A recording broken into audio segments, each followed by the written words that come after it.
to us about Microsoft accessibility features, which I think will be really helpful for a lot of us to be able to engage with our clientele, especially those who have maybe vision or hearing or speak a different language. So we'll turn things over to them in just a few minutes, but I wanted to go over a couple of things quickly. So we're already here in September. I don't know about you guys, but my kids went back to school last week, so I've been trying to adjust to a new fall schedule and having a rainy, dreary day, which is at least what we're having here in Dover. It's hard to get up and get moving. So hopefully everyone else is doing better than me. People might be wondering what's up with the website. We did put in the DW that it's going to be launching soon. I think now it might be next week. So just sit tight. We'll see when it gets launched. It gets launched. I know Dante and Christy and those guys have been working hard at getting everything transitioned over and getting OCM approval. There is a lot of interest for Dante and Christy to have us post our events through the UD calendar, which is featured on the website and will be on the new website too. I know a couple of folks have been doing that pretty consistently, but maybe not all of us. So Christy's going to record a brief video of herself going through the steps of adding an event to the calendar, and we're going to post that on YouTube and share it with everybody. So try to be on the lookout for that. I'm not sure when it will be available, but I'll definitely link to it in our Directors Weekly this week or next week whenever I get that link. I've also been putting in the DW, looking for people who might be interested in using a new online registration system called IDLoom or IDLoom. I know Carrie Murphy's used it. I think Kathleen has got something going through it now. All reviews so far have been really positive, and we want to see more people use this. I think eventually we'd like to transition to have everybody use a single registration system that provides some unity and kind of neatens up things and helps our clients figure out what's going on and being hosted by who, and helps us learn a little bit more about them too. Another thing I've been putting in the DW, we've got our annual conference coming up. The registration for that should be coming out early next week, fingers crossed. So also be on the lookout for that because we want to get everybody registered. We do expect everybody to attend the annual conference. You should have it on your calendar already. It is Wednesday, October 16th. So if you don't, please go check that. Try to clear your schedule and make sure you're there. As part of annual conference, we always have our Friends of Extension awards over lunchtime. Our program leaders are working hard to compile those nominations. So if you've got a really great person who you think would be a perfect recipient for the Friends of Extension Award, please reach out to your respective program leader. They may still be needing somebody, so you might be exactly what they need. And also in the DW, I've been asking for folks to reach out to me if they are interested in getting some additional evaluation support from the folks in the CREST program. They're the team that came over and did the 2-day training with us back in March. So I think there was a lot of positive feedback from that training. They still have hours that they can devote to us. So if you want some help working up your evaluation data to write a really great impact statement, or if you want to put together a plan for how you're going to evaluate a program or a series of programs or events next year, please don't miss this opportunity because they're there for us. We want to use them. So if you can just reach out to me and let me know if you're interested in meeting with them as an individual or as a small team, I want to try to coordinate that for them so that they can efficiently meet with everybody and use up the hours that we have remaining of their support. And so I think that is everything on my list to share with you. Does anybody have any questions for me? And Nick, I'm assuming people can unmute themselves to ask questions or put something into a chat box, which yep. I don't know if it's a chat box. I'll show you how to put them in a chat box. Okay. Or unmute too. Yeah, you can definitely unmute, but I'll show you how to do chat too. Okay. So I'll give it a couple of seconds. If I don't hear somebody asking me a question, I'm just going to go ahead and turn things over to Nick. And I want to thank you so much for joining us today. I'm interested to learn what Microsoft has to offer, and I know our admins and support staff, when they had their conference, they really seemed interested when they just saw a brief preview of these features. So sure. Glad we have Great. a good turnout today. All right, thank you very much.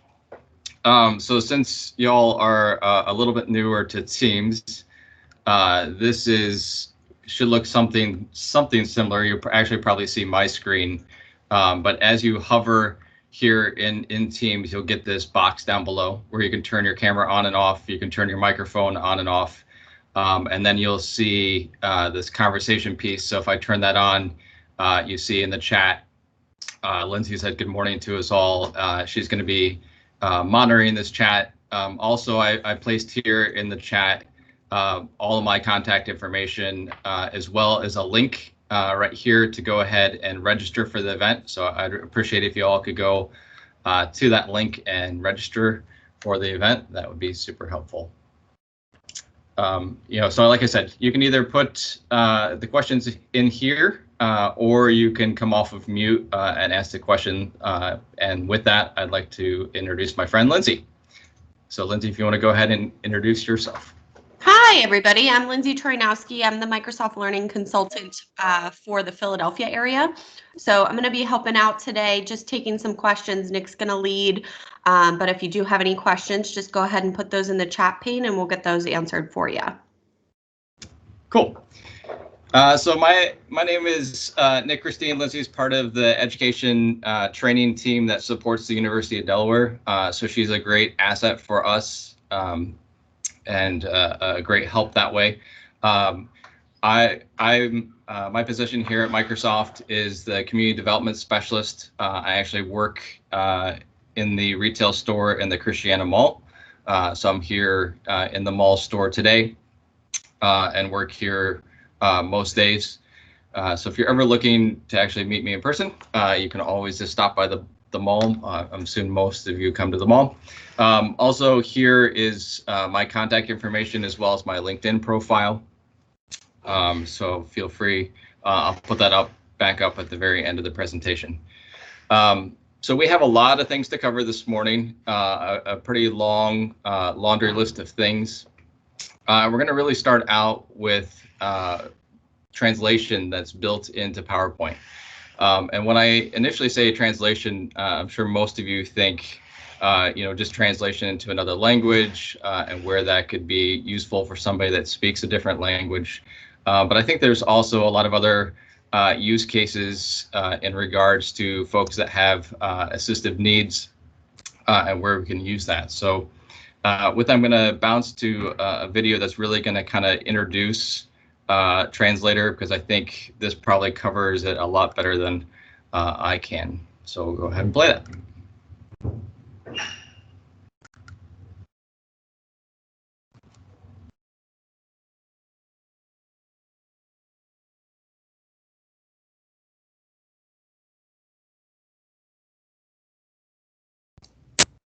Hey, Nick, I can't hear the audio.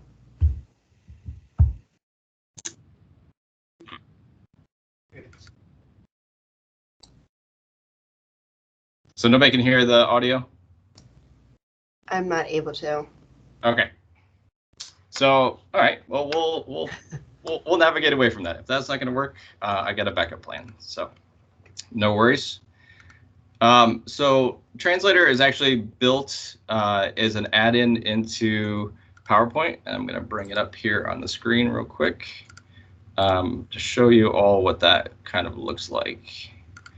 Bear with me as I navigate away from where I was at and drag my screen over here. Hey folks, my name is Jill Sitnick. I'm just kind of like lurking in the background. That audio thing is not a bug. That's on purpose. So what's happening is that because Nick is having the conversation with you, the premise is that anything on his screen should not interfere with his conversation with you.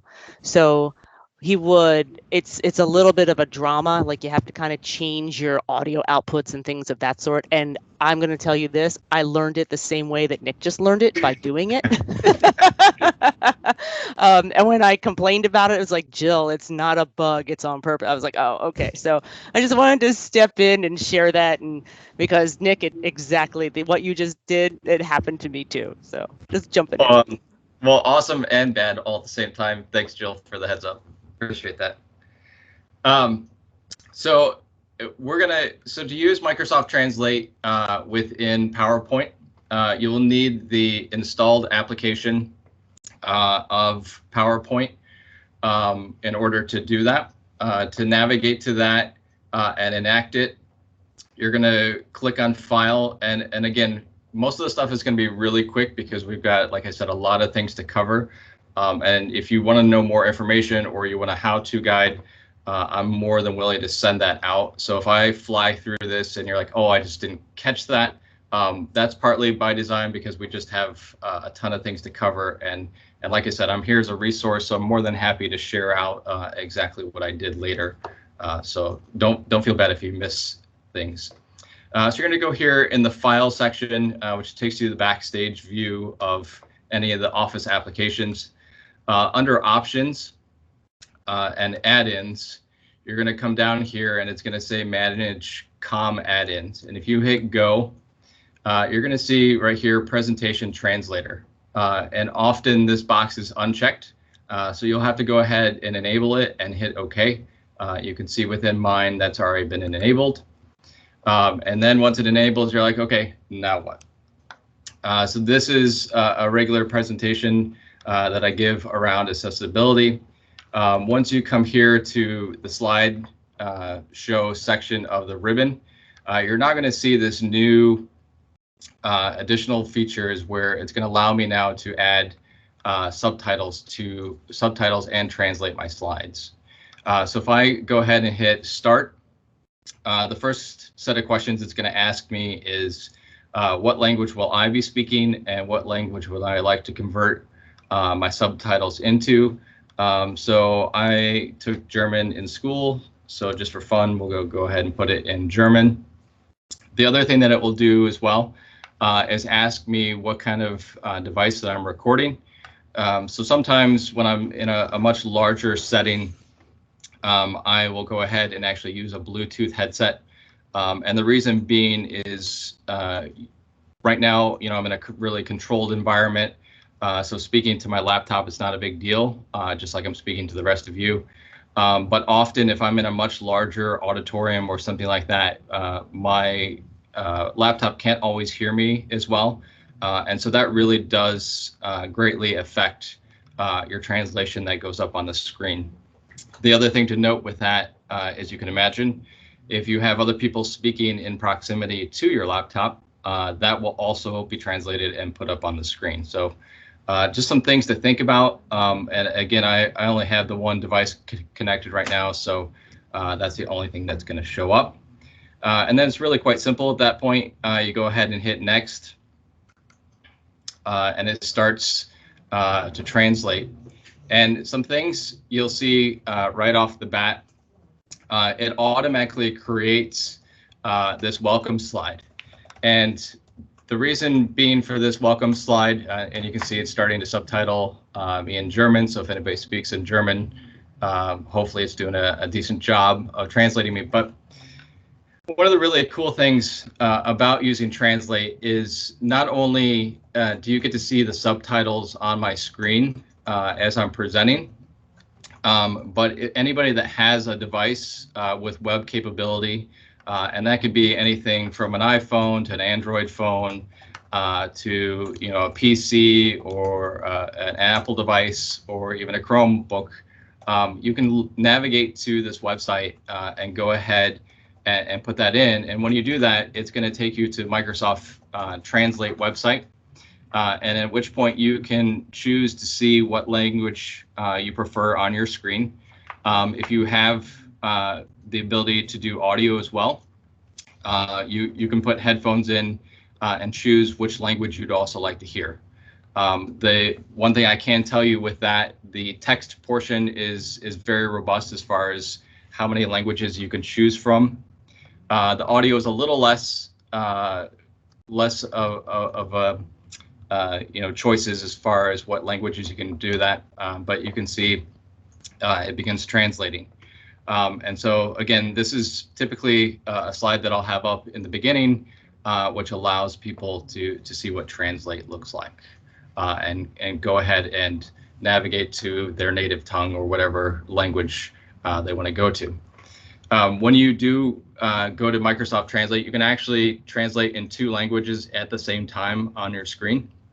So again, if you have multilingual people, or for some reason they have the need for multiple languages, they can also put those up at the same time. When you're in the presentation, to simply turn it off, I can just come up here, excuse me, and either mute it, which is very useful again, if you're talking to somebody on the sidelines, so that it doesn't subtitle your conversation up for everybody to see on the screen, or I can go ahead and turn that off. So I'm going to go ahead and just turn that off, because often that gets to be a little bit of a distraction for folks.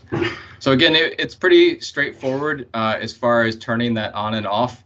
The other thing that's really cool about using Translate is there is a level of artificial intelligence that's built into it, and what it is doing right now, you can't, I don't have any notes in this particular slide, but Translate will also look at my notes that I have here in the slide, and use that artificial intelligence to also better perfect my translation.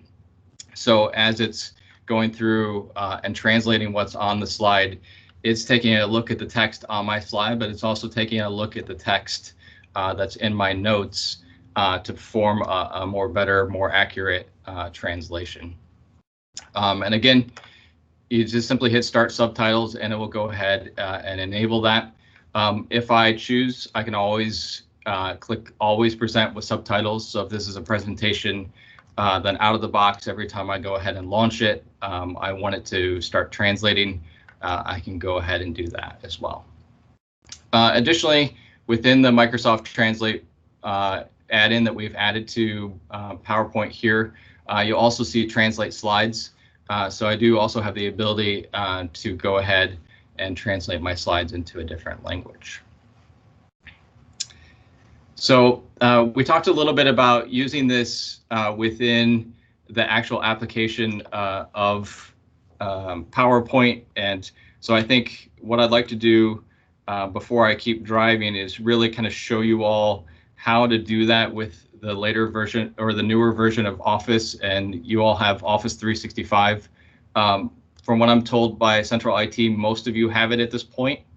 So if you simply go to office.com and log in with your University of Delaware credentials, it's going to take you to an online landing page that's similar to what you're looking at right now. If you have a device that does not have Office, each of you get 5 copies of Office to install on devices.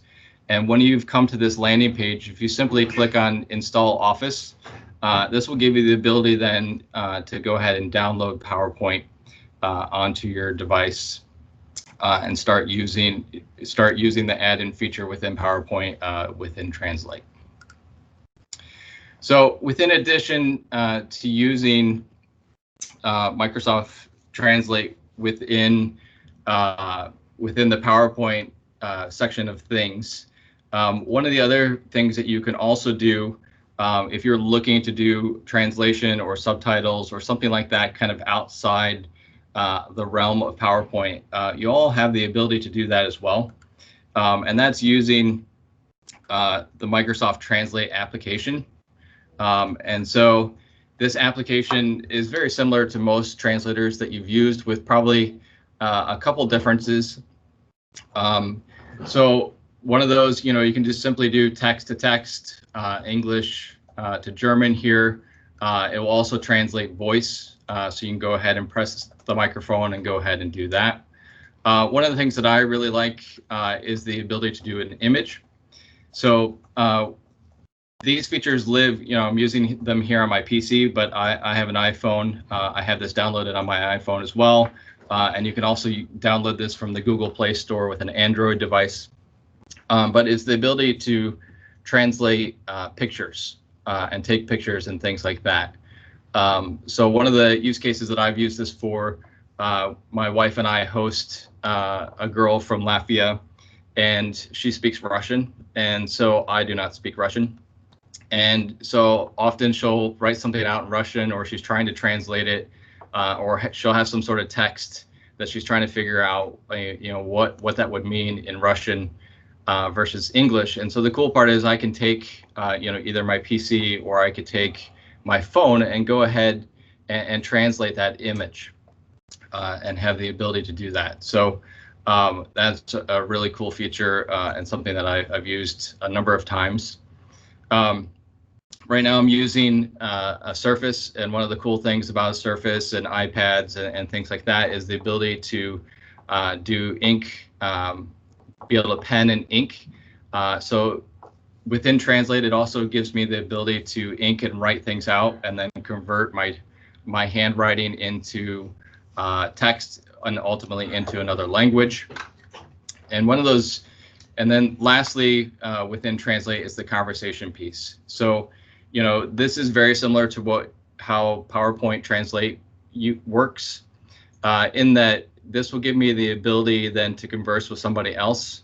And so I can either join their conversation by simply entering a code, but if I wanted to start my own conversation, I can put my name, start a conversation, and as I do that, it will go ahead and give me a code that I can give to other people. So if you have it on a PC or a mobile device, you can go ahead and use that code to enter in a conversation with me, and we can either speak back and forth and you'll see the translation happen here in real time, or we can simply type back and forth on our devices and have that conversation.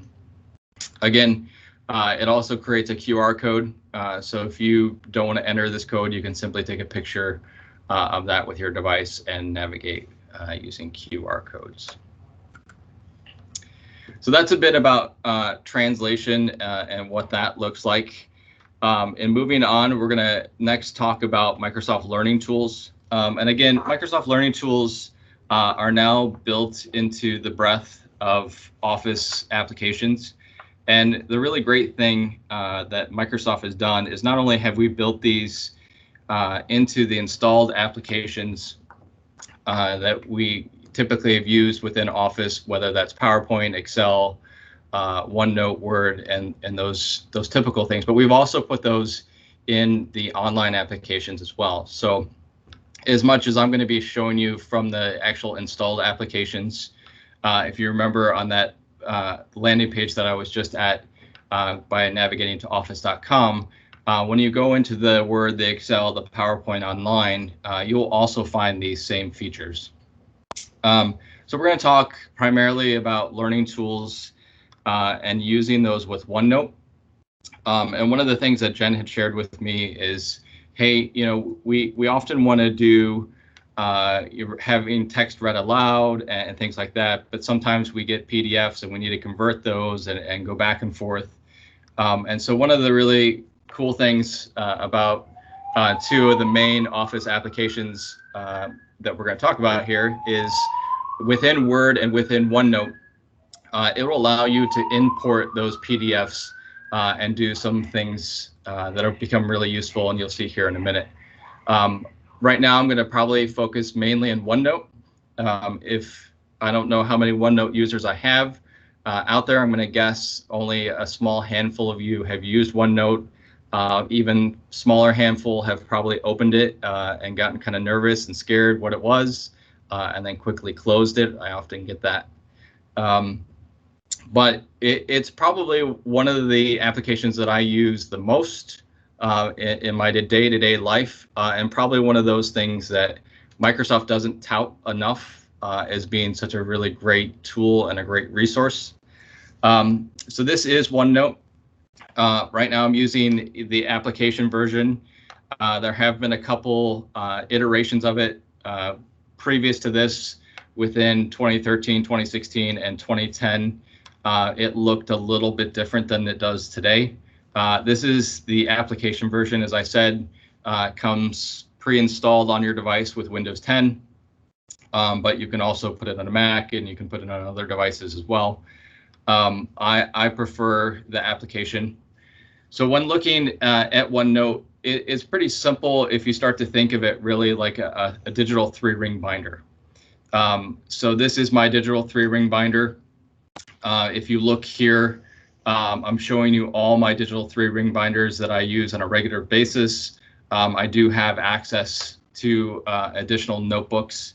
But one of the things that's really great about this is I typically do not carry paper. So if I'm in a meeting with any of you, I will take all my notes here in OneNote. I will put PDFs in here, Word files, PowerPoints, and things like that. And I truly wish that I had more time to really kind of break down OneNote. But I'm really just going to give you a really kind of 30,000-foot view of what OneNote looks like. So currently, we're in Nicholas's notebook. As you're looking at these different colored tabs, these would be the tabs going down the side of my 3-ring binder. And then when I choose different tabs, you can see that my pages over here change as well. And not only is this great place to store information and really kind of organize it like a 3-ring binder, but probably one of the more useful tools is that of the search feature within OneNote. And the search feature within OneNote will search everything from my handwritten text to Word files, to PowerPoint files, to PDFs, you name it. And so to give you kind of an example of what that looks like, so I took a picture of one of our signs on our sales floor with my mobile device. And if I go ahead and search the word Samsung, you can see that it highlights it and recognizes that it has the word Samsung. It navigates me to that page, that section. And so when I do this search, it's actually searching all those notebooks, all those sections, all the pages, and all the information in there. And if you don't use OneNote, I would highly recommend using it, trying it out, both in your professional and personal lives. I know it's a little bit kind of off topic, but I wanted really to give you kind of a context of what OneNote is, why we're using it, why I'm talking about it. So like I said, I've used an application called Office Lens, also equally a super useful tool. And Office Lens, again, you can download from your application store. And one of the ways that I typically use OneNote is storing business cards. So Office Lens allows me to take a picture of a business card. Here you can see my card. It automatically takes all my information out of that business card. If I double click this link, it's going to go ahead and save all that information. So I'm not the guy that has a big, huge rubber band full of business cards. It's saved all that information. And with Office Lens, it additionally will allow me to put documents in here, allow me to put whiteboards, all that kind of stuff. So if you are the type of person that takes pictures of things to capture the information, I would highly recommend using Office Lens and OneNote. So that said, I've taken a picture of one of our signs in document mode with Office Lens. And what we're going to demonstrate here is the ability to use the immersive reader within Office or within OneNote. And so what it's going to do is there's a technology called OCR technology, and it's going to actually take all the text out of this picture. And I didn't have to do anything other than take the picture. And I'm going to go ahead and navigate over here to the View section within OneNote and the ribbon and click on the Immersive Reader. And what this is going to do is take all the text out of that picture. And now, if I were to hit play, which, given the audio issues with the video, I'm guessing you probably won't hear this either, but take my word for it. If I hit play, it's going to go ahead and sit here and highlight and start reading all the text here on my screen. This becomes, again, very, very useful for folks that are maybe up and coming readers, maybe folks that struggle with dysgraphia or dyslexia and are struggling to read. Now you have a really great immersive reader built into the Office suite. And not only is this built into here in OneNote, but it's also built into Word, built into PowerPoint, and things like that. So again, we're just going to kind of focus here within OneNote, but as much as this tool lives here in OneNote, the tool also very much lives in the rest of the suite. So within the immersive reader, you can see that it's changed my text. The cool thing about it, whether this is a Word file or a PDF or whatever that may be, I can make edits here within the immersive reader, and it's actually not editing my document or editing what the original document looks like. So if I need to really maybe change the size of my text to make it really big so that I can read it, or maybe the Calibri is really distracting and Sitka works better for me, I can change that font. And I haven't really changed anything within the original document. It's only changed that here in the immersive reader. Moving over to the next set of features within the immersive reader is that of grammar. So if you have somebody that struggles with different components within grammar, I can go ahead and highlight syllables, nouns, verbs, adjectives, adverbs, and you can see over here on my screen, it's now highlighted and also labeled those on my screen. So again, as you're teaching folks or as they're learning, it gives me that ability to go ahead and look at the grammar, parts of grammar within the context of the immersive reader. And then moving forward from there, perhaps, to see all these words on the screen is horribly distracting to me as I'm starting to read. I can now narrow that focus down within line focus. And it gives me a couple choices here, depending on how I want to look at that line focus. It gives me that ability. The next part is the picture dictionary. And the picture dictionary is really, again, very useful if you have somebody that is struggling to read or an up and coming reader. I simply highlight or hover over that particular word, and it goes ahead, shows me a picture of that. If I click on this, it will go ahead and play it. I have translate in Chinese also activated, so you can see it will also go ahead and read that in Chinese for me as well.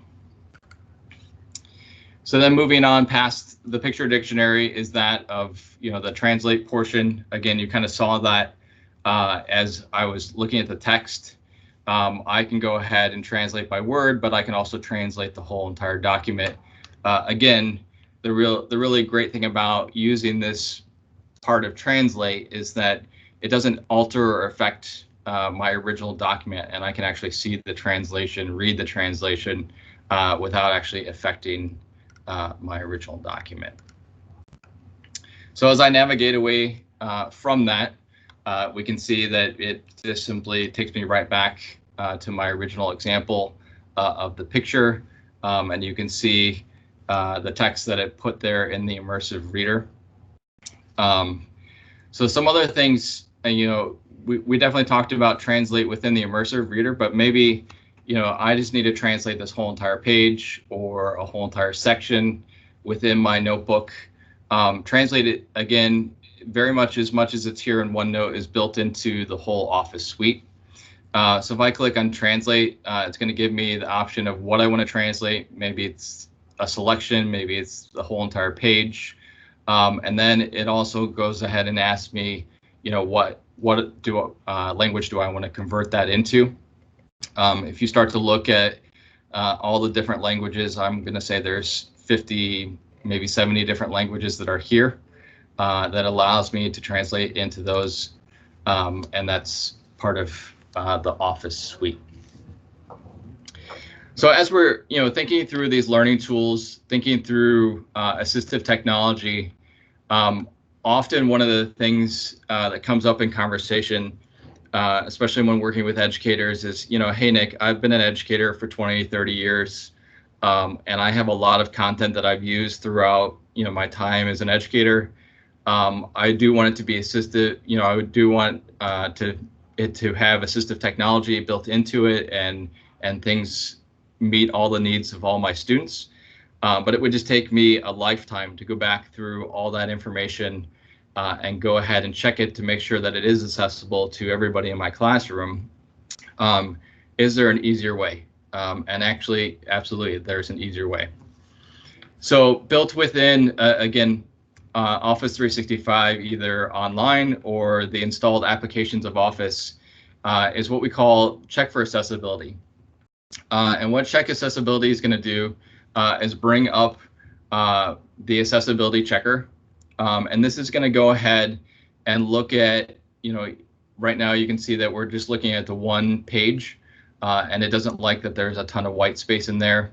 So it's going to give me both an example of what's wrong, but then also give me a hint as to, how to correct the error. But you can see that it will also go ahead and check my whole entire notebook.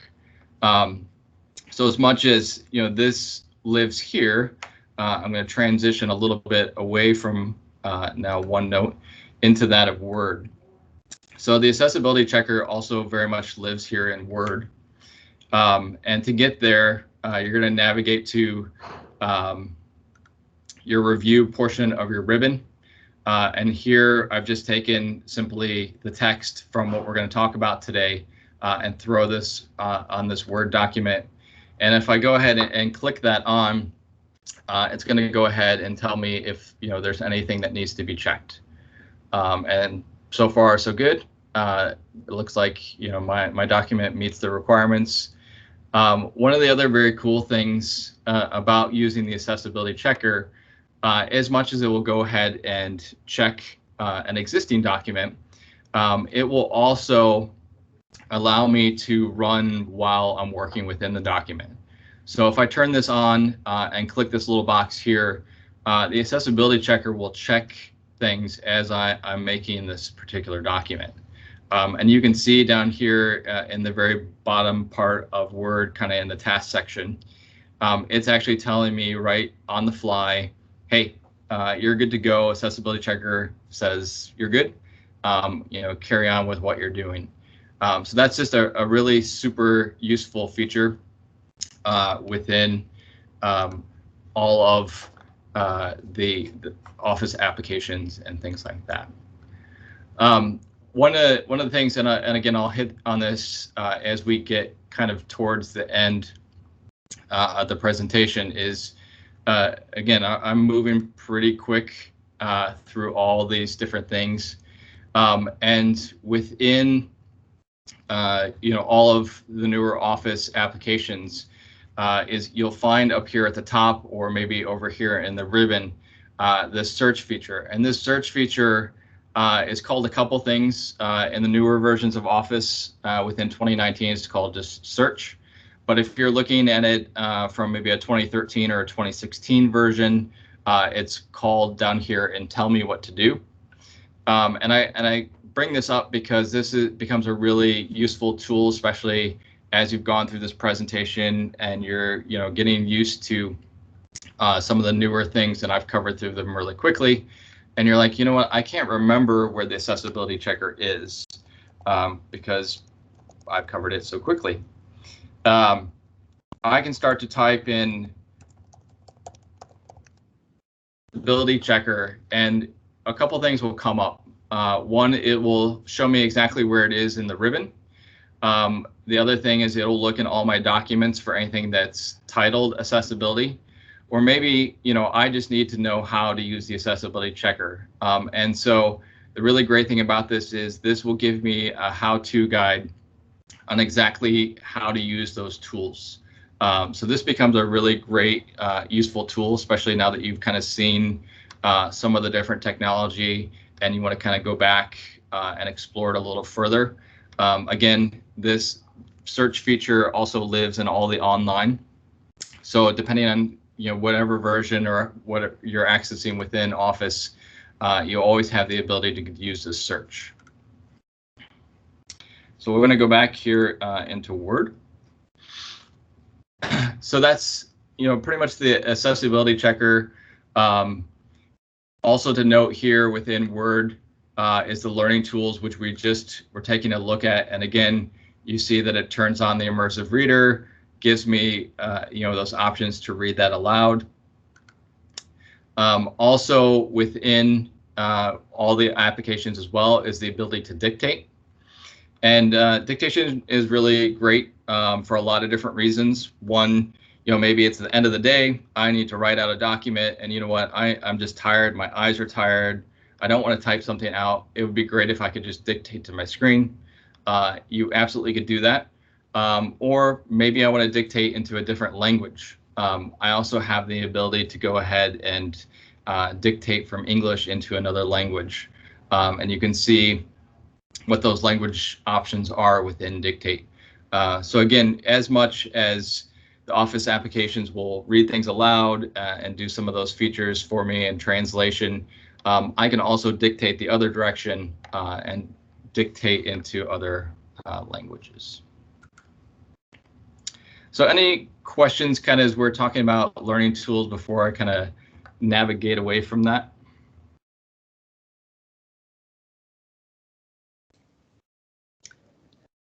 Hey, Nick. So interestingly, I can't see the chat box. Okay. I'm sure. I think I've heard from other people through text that Lindsay has, and she's been answering questions. Okay, cool. Great. Great. In speaking with Jen and the university team, one of the things that has been a concern, and some other departments have also shared this concern with the education team here at Microsoft, is this what we call document security. And so often, I think a lot of folks think that, okay, well, if I want to make this Word document secure, or I don't want it to be edited ever, I'm just going to go ahead and make it a PDF. And that's true kind of to a point, but PDFs really still can be edited. So you're maybe adding a layer of frustration, or a layer of you have to go through one more step to make edits to an actual PDF. But really, you don't really have to even make this a PDF if I wanted to restrict how people can use my document, and is this a final document, and do I want to restrict on how this is being shared? So creating it in a PDF doesn't necessarily achieve that same goal. So we're going to talk a little bit about what document security could look like and should look like, kind of outside the context of PDF. As I did mention before, if you did have a PDF and you did need to make edits with it, you can actually just open a PDF within the Word application and go ahead and make edits. As much as that is a useful tool, I will warn that if the PDF has a lot of graphics and different things like that, sometimes Word will struggle a little bit in doing that conversion, so it may not look identical as you transition from the PDF to Word, but you do have that ability to do within Word, and also bring that information into OneNote. So that said, let's say I have this Word document, and I want to share it out, but I don't really want people to have editing rights to it. I want to kind of restrict what people can and can't do with this particular document. And again, I'll probably bounce away from this to show you a little bit of what it looks like in other Office applications, but it's very, very similar across all the Office applications. And security for this document lives, again, in the file section. In Microsoft, we call this kind of the backstage view of things. And initially, when you navigate here, you've got your options over here. And if you navigate to the info section, you'll see at the very top, protect this document. And this is where all those editing restrictions and different things live, pretty much in most all of the Office applications, when being able to protect a document or a spreadsheet or a PowerPoint or whatever that may look like. And as you click on the drop down, it's going to really lay out all your different features that you have, and you can see you've got looks like half a dozen different features, and they really are kind of from limiting to just darn right you can't do anything with this as you kind of move down the list. So the very top one, and I'm sure a lot of you have opened a Word document, where at the very top it says read only. If you'd like to make edits to this, click here. And that's this always open read only. And this feature really is just designed to kind of slow people down so they don't inadvertently make edits. But, you know, as the person that made this document, I still want to give people the option if they really want to do it. So I can go ahead and click on always read only. So if I were to share this out with you all, you'll get that little warning box at the top saying this is read only. If you'd like to make edit, you can save a copy and go ahead and make your own edits. Moving down, again, this is going to start to get more restricting. I can go ahead and encrypt this with a password. So maybe this is a particular document that, you know what, I want to make sure that whoever is opening this document and doing any sort of edits, as well as opening it, that, hey, you need to use a password. I know a couple of people have used this to store passwords. One of the things that I will warn you when using passwords in the Office applications, there is no recovery for these passwords. So if you were to put a password on this particular Word document and next week go to open it and forget the password, there isn't a I forgot my password, or I'm going to take this to the Microsoft Store and have them recover the password. Once you've forgotten it, you've forgotten it. And unfortunately, you have to start over. So use this, use it sparingly. And if you're the type of person that forgets passwords, maybe you should choose another option. Moving on down is restrict editing. Again, this allows me to change the rights of editing. Where this becomes, a very useful tool within kind of the Office 365 platform.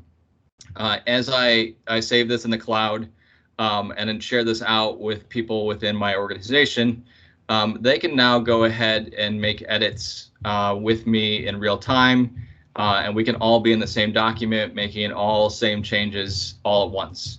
And you can imagine that's both great, but also can be a nightmare, because now too many cooks in the kitchen can really muck up your document. So this is the ability where I can go ahead and restrict editing and really restrict access that way when sharing this out. Moving on down is the restrict access. This is probably the most restricting of all. And what this does is basically restricts you from making any edits, restricts you from printing, restricts you from copying, from screen snipping, from pretty much anything other than reading it. And you have to usually log in with your credentials, and this is it. So think of, a confidential document that maybe is only shared within the organization. Sometimes here in the retail space at Microsoft, we'll get a document based on a new technology that's coming out at Microsoft, and they don't want us sharing that out because they don't want us to ruin the marketing and when that particular product lands or something internal message from Microsoft. This is where that restrict access really becomes important. I can also add a digital signature indicating that I am the one that authored the document originally. This is just, again, a way to make sure that the integrity of my document doesn't get changed, and that I know that this is the original document that I originally authored. And I can also go ahead and mark it as final. So if you're the type of person who likes to have multiple different versions, multiple different copies, and then at the one copy you put parentheses final, good news, you don't have to do that. You can simply just mark it as final and not have to worry about renaming the document excuse me, as final. So those are a couple ways that you can do that within Word. Very much those same features live here in protecting my PowerPoint. And again, they look very, very similar to that of Word. Where things probably get a little bit different, but are, again, very, very similar, is that of Excel. Excel will do pretty much the same thing.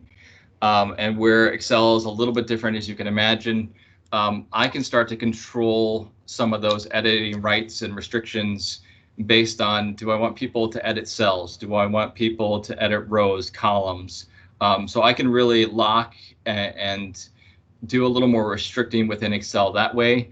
Or maybe, I want them only to access this particular sheet, but maybe not the other sheets within the workbook. So that's where Excel's probably a little bit different than these, but again, it's going to give you the same features within Excel, just like it has here in Word and in PowerPoint. So any questions really around document security and things like that? If you are somebody who, again, really likes PDFs, there are some ways, just as much as I can import a PDF into Word, as I go to save this particular document, I can go ahead and also save this as a PDF. So if I wanted to go ahead and create this Word document as a PDF, because that's the way that I'm used to and that I like, again, you can very much, as much as I can import it, I can also export it as a PDF as well. So any questions before we keep driving? Nope. Okay.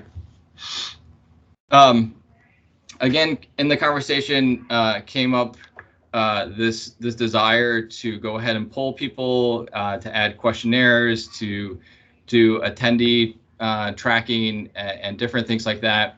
And the question was posed, does Microsoft have a tool that really can help us facilitate that? And we absolutely do. So we're going to navigate back here to the office.com landing page within Office 365. And one of the applications that you're going to notice here is what we call Forms. And Forms is exactly what you think it is. It's really the ability to make a pretty simplistic form or quiz or test or attendee sheet or survey, or there's just really a million different ways that you can use Forms. So when you're here, you just simply click on it. It's going to go ahead and open a new window. And here you can see some of the forms that I've already created. So I'm going to go ahead and navigate here to my LinkedIn workshop quiz. So this is a quiz that I had created when giving a LinkedIn presentation there at the university. And really the design of it was to ask the students, what their thoughts were around LinkedIn.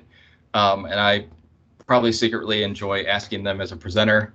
But, asking questions on what level of importance do you place on finding a good career? Probably my favorite question to ask students is, do you feel like LinkedIn is for old people and not for high school or college age students? They typically always answer yes. So what this does is allows me to go ahead and create, allows me to create a quiz. And if I were to add another question, you can see I can choose multiple choice, text, rating, date, also ranking, and some other different options, and link this to different sections within the quiz. And it's just a really simplistic way to, like I said, again, do surveys, attendee sheets. I've used it for a million different ways.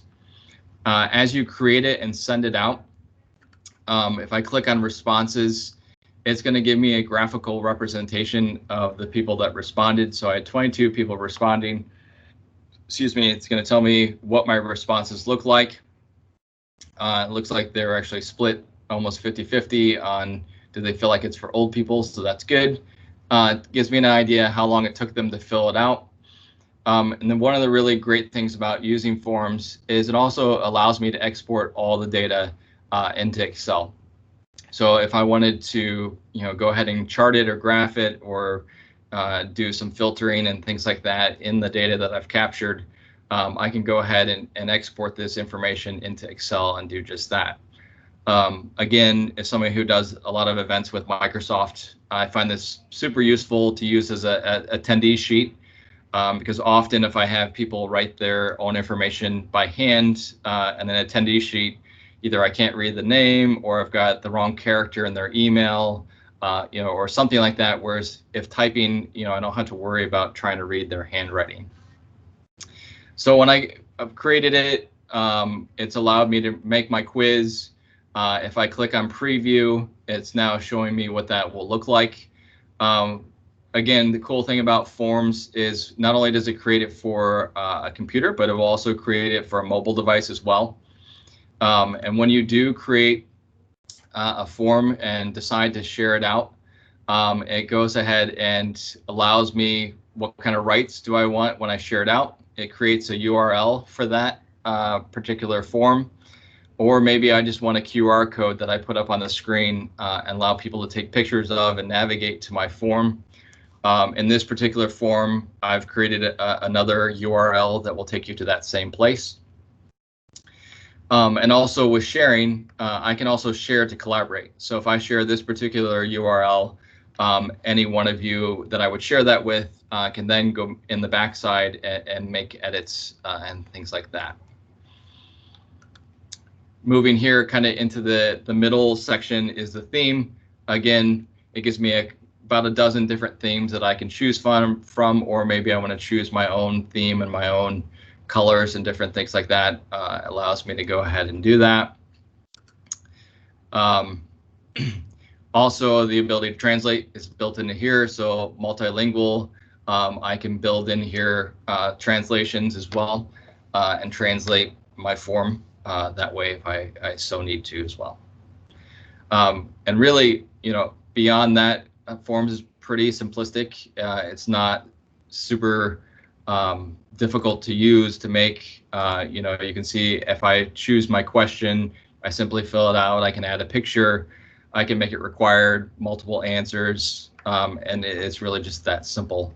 The great thing about it is it auto saves, so there's no saving. So as soon as I make edits, it automatically saves and puts the information in here in my form. Any questions around that? Okay.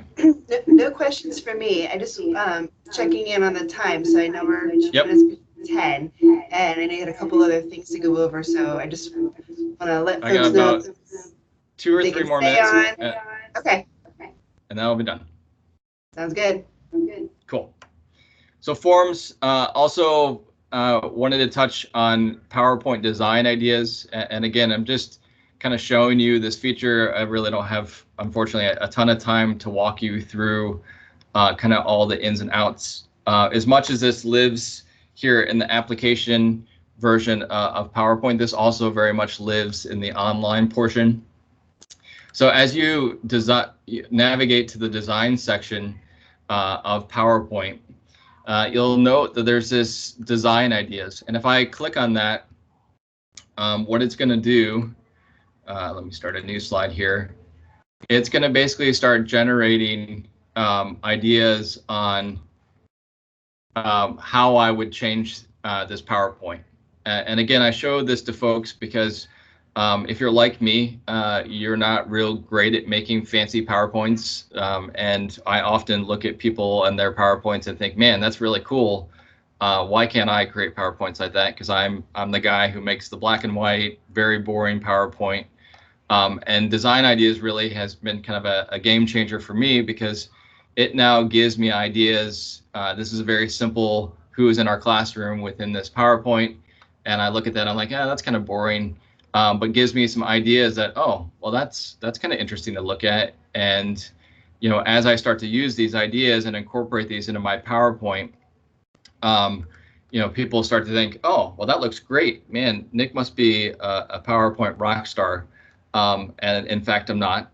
But again, I show this to you within the design section of PowerPoint because this really can kind of up your game within PowerPoint and really help you to design a more interesting, visually pleasing PowerPoint. So again, I'm not going to spend much time other than just showing you that design ideas is here. Not only does this show you some different templates, but also as you start to add pictures and different things like that, it will start to rearrange the text and the pictures and show you really just some very different ideas and ways to do that. One thing that I will kind of warn you with, if you start to make if you start to make slides too complex, Design Ideas really runs out of ideas because you've just really overloaded the slide. I usually use that as my litmus test to say, hey, I've put way too much information on the slide. I really need to kind of simplify this a little more. So if you start to use Design Ideas and find it's just not giving me any ideas, the reason being is because you've put too much stuff on your slides. So again, I just kind of wanted to touch on that really fast. Again, it had come up in one of my conversations that that information wanted to be touched on in this presentation. So Design Ideas, again, this also lives very much here in the online version of PowerPoint as well. So if you launch that, you get the ability to use Design Ideas there, excuse me, as well. And then in wrapping up, I know we talked about it a little bit in the presentation, the search and tell me what to do. Again, the search up here or help and tell me what to do within the actual document is a really wonderful, useful tool, especially as you saw things today that you really like to kind of go back and use. That's a really great way to kind of self-help yourself, learn how to use those things.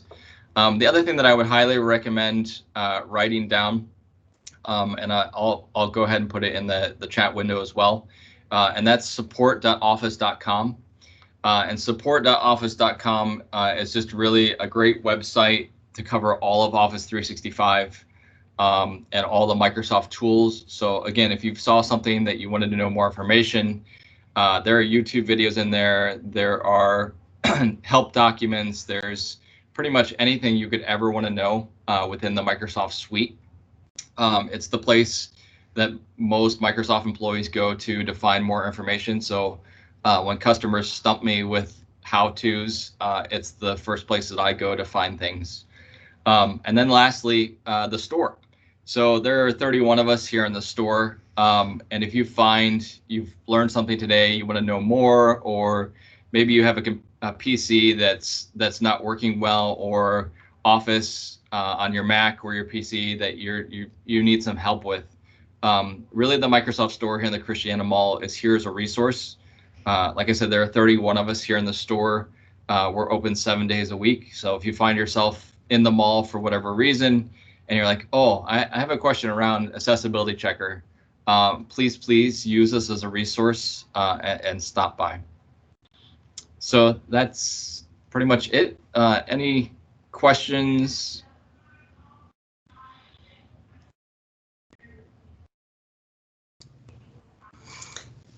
So I'm not sure if anybody else has put other questions into the chat box, but I was told a couple minutes ago there was maybe something in there, but I don't know if you can see it.